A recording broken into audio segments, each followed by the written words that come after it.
সাল 2015, স্থান মিরিক। ঘটে যায় এক প্রাকৃতিক বিপর্যয়। জুলাই মাসে টিলিং গ্রামে প্রাকৃতিক তাণ্ডব কেড়ে নিয়েছিল 30টি তরতাজা প্রাণ। 2018 সালের ভয়াবহ বন্যার কথা হয়তো আপনার মনে আছে নিশ্চয়ই, কিন্তু তার থেকে এই বিপর্যয় কোনো অংশেরই কম নয়। সেই বন্যায় প্রায় 500 মানুষের মৃত্যু হয়েছিল। সেবারে বৃষ্টির পরিমাণ এত ছিল, 3 দিনের বৃষ্টি একদিনেই হয়েছিল। আবার একবার প্রকৃতির রোষে বিপর্যস্ত ভারতভূমি। বাঁধ ভাঙা বৃষ্টি, ভূমিধস ও মৃত্যু মিছিল। মৃতের সংখ্যা এখনও অবধি 300 ছাড়িয়েছে, যেখানে নিখোঁজ অন্তত 240 জন। অবিরাম ভারী বৃষ্টির জোরে ভয়াবহ ভূমিধস কেরালার ওয়েনাড জেলায়। 4 ঘন্টায় পরপর 3বার ধস নামে পাহাড়ি এলাকায়। ধসের জোরে নিশ্চিহ্ন গ্রামের পর গ্রাম। 24 ঘন্টা আগে প্রাকৃতিক সৌন্দর্যের জন্য পর্যটকদের চোখে যা ছিল স্বর্গরাজ্য, রাত কাটতেই সেই ওয়েনাড কার্যত পরিণত হয়েছে ধ্বংসস্তূপে। সময় যত যাচ্ছে সেখান থেকে উদ্ধার হচ্ছে একের পর এক মৃতদেহ। আর ভূমিধসের কথা বলতে গেলে ভারতবর্ষের যত ভূমিধস হয় তার অর্ধেকেরই বেশি কিন্তু কেরালাতেই হয়, যার বেশিরভাগ কারণ হচ্ছে অতি প্রবল বৃষ্টি। 2021 সালে একটি সমীক্ষায় দেখা গেছে কেরালার 59% ঘটনা ঘটেছে সেই সব জায়গায় যেখানে বৃক্ষচ্ছেদন সবথেকে বেশি হয়েছে। সেই সমীক্ষায় আরও জানা যায় 1950 থেকে 2018 সাল পর্যন্ত কেরলে 62% অরণ্য উধাও হয়ে গেছে। অর্থাৎ সহজ ভাষায় বলতে গেলে যথেষ্টভাবে যে বৃক্ষচ্ছেদন হয়েছে সেটা স্পষ্ট প্রমাণিত। জলবায়ু পরিবর্তনের সঙ্গে সঙ্গেই ক্রমশ উত্তপ্ত হয়ে উঠছে আরব সাগর। সেই কারণে কেরালা সহ পশ্চিমঘাট সংলগ্ন বিস্তীর্ণ এলাকার জলবায়ুর দিক থেকে দ্রুত হারাচ্ছে স্থিতিশীলতা। ডিপ ক্লাউড সৃষ্টির জেরে অল্প সময়ে একটি নির্দিষ্ট অঞ্চলে শুরু হয়েছে অতি ভারী বৃষ্টি। অতএব ধসের সম্ভাবনা থেকেই যাচ্ছে। International journal of environmental research and public হেলথে প্রকাশিত এক রিপোর্টে 1950 সালে ওয়েনাডে 85% এলাকা ছিল জঙ্গলে ঢাকা, কিন্তু লাগাতার তা ধ্বংস হয়। পাহাড়ের মাটি ক্রমাগত আলগা হতে থাকে, ফলে যেসব এলাকায় বৃষ্টিপাতের পরিমাণ বেশি সেখানেই দেখা দিচ্ছে ধসের সংখ্যা। 1950 থেকে 2018 সালের মধ্যে উত্তরাখণ্ড, সিকিম, কেরালা, পশ্চিমবঙ্গ, উত্তর পূর্বাঞ্চলে পাহাড়ের সর্বত্র 50 থেকে 62% বনাঞ্চলই উধাও হয়ে গিয়েছে। পাহাড় কেটে তৈরি হয়েছে রাস্তা, বেড়েছে সাধারণ মানুষের যাতায়াত, হোটেল। সমান্তরালভাবে নির্মাণ কাজের জন্য কাটা পড়েছে অজস্র গাছ ও পাহাড়ের অংশ। তার সঙ্গে রয়েছে বর্তমান উন্নত মানের যন্ত্র দিয়ে কাটা হচ্ছে পাহাড়, বাড়ছে ঝাঁকুনি, আর এতেই মাটি হালকা হয়ে যাওয়ায় বয়ে আনছে এই বিপদ। তার ফলেই এই ভূমিধস।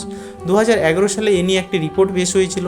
এই আর্টিকেলটি দেখুন, যেটা দিয়েছিল ওয়েস্টার্ন ঘাট ইকোলজি এক্সপার্ট প্যানেল, যার সভাপতি ছিলেন মাধব গাডগিল। এই রিপোর্টে কেরালার ইদুক্কি এবং ওয়েনাড এই দুটি জেলাকে ক্যাটাগরি 1-এ রাখা হয়েছিল, যে জঙ্গল এলাকায় কোনো রকম চাষবাস বা নন ফরেস্ট কার্যকলাপ করা যাবে না। কিন্তু 2015 সালে আরেকটি রিপোর্ট আসে যার নাম কস্তুরীরঙ্গন রিপোর্ট, যারা এই 2011 রিপোর্টকে গুরুত্বই দেয়নি। শুধু ওয়েনাড নয়, কয়েক সপ্তাহ আগে 2,95,600 লোক আসামে বন্যার জন্য তাদেরকে স্থানান্তরিত করা হয়েছে। সেখানেও কিন্তু একই ঘটনা ঘটেছিল। 19 জুন বৃষ্টির মাত্রা এতটাই বেড়ে গিয়েছিল যে সেখানে ভূমিধস হয়। অর্থাৎ এসব থেকে বোঝা যাচ্ছে যে জলবায়ু পরিবর্তন দ্রুত হারে বৃদ্ধি পাচ্ছে, যার পরিণাম বন্যা, ভূমিধস, ভূমিকম্প সহ নানান প্রাকৃতিক দুর্যোগ। আর যখনই এই ধরনের প্রাকৃতিক দুর্যোগ হয় তার এফেক্ট কিন্তু সবাই পায়, যেখানে কিন্তু মানুষের জাত, ধর্ম, বর্ণ দেখে এফেক্ট আসে না, শুধু দেখতে পাওয়া যায় হাহাকার। দ্রুত পরিবর্তন হচ্ছে জলবায়ু। খুব কম সংখ্যক মানুষই জলবায়ু পরিবর্তনের কথা নিয়ে ভাবছেন, আর তাদের মধ্যে অন্যতম ছিলেন সোনম ওয়াংচুক, যিনি লাদাখের বাস্তুতন্ত্র বাঁচানোর জন্য 21 দিনের অনশনও পর্যন্ত করেছিলেন, কিন্তু কেন্দ্রীয় সরকারের পক্ষ থেকে কোনো রকম পদক্ষেপ নেওয়া হয়নি।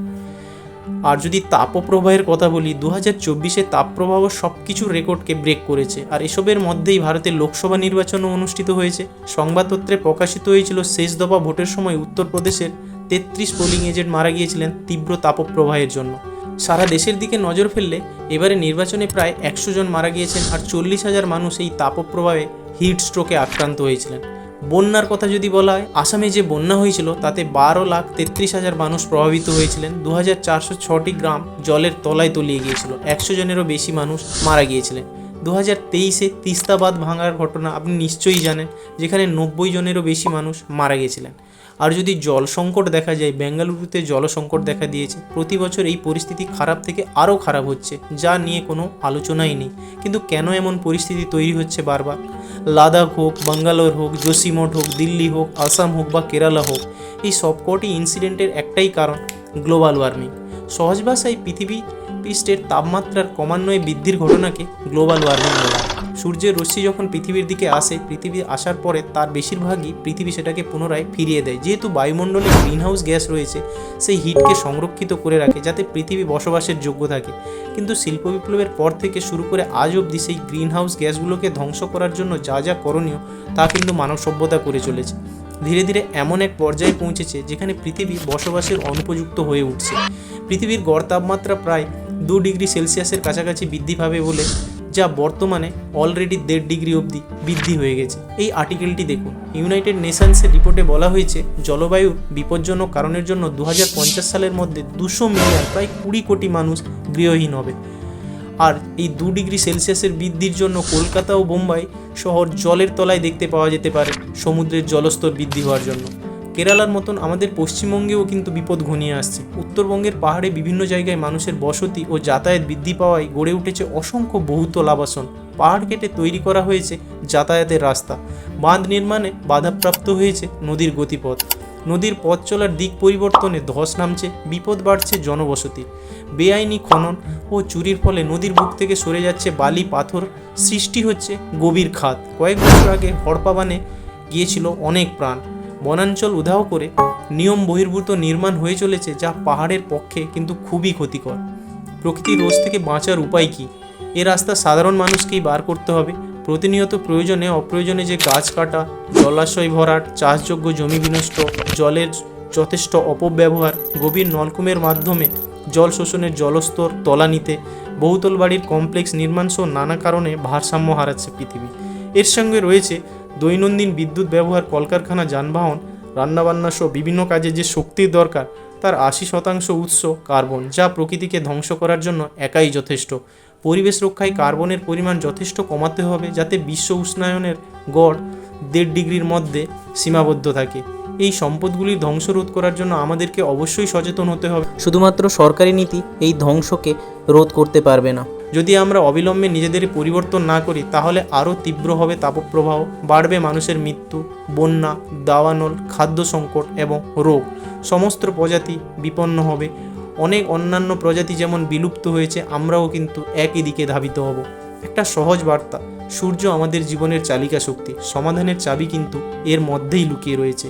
আজকের ভিডিও এখানেই শেষ করলাম। আপনাদের মতামত কমেন্টের মাধ্যমে অবশ্যই জানাবেন। চ্যানেলে যদি আপনি নতুন এসে থাকেন তাহলে অবশ্যই চ্যানেলটিকে সাবস্ক্রাইব করবেন। আর হ্যাঁ, ভিডিওটি শেষ অবধি দেখার জন্য আপনাদের অসংখ্য ধন্যবাদ। ফিরে আসছি নতুন কোনো ভিডিও নিয়ে।